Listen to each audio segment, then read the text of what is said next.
This is the new explosive reality that needs to detonate in the hearts of every pastor in America. Literally any pastor in America knows what I'm about to say is true. They just have not grappled with the reality and the implications of what I'm about to say. If you want the advancement of the gospel and the growth of the church to get significantly smothered in your state or your city, here's all you got to do. Let it go blue. That's simply what data shows. I'll say it like this. Show me a map of the most progressive areas in our nation. Then show me a map of the areas in our nation that have the fewest churches. It's the same map.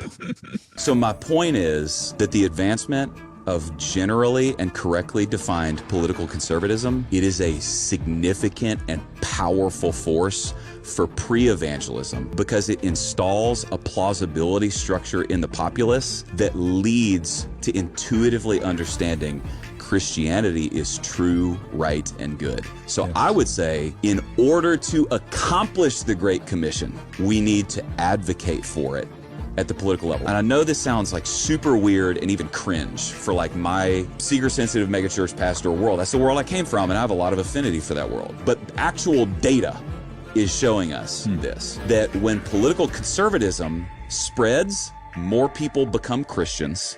And when political progressivism spreads, less people become Christians. There's a reason for this. The New Testament talks about laws. The book of Galatians talks about laws. It talks about the law as a teacher. What people do not understand is that laws in a nation, they have what Christians have historically called a didactic function. Laws do not simply legislate right and wrong.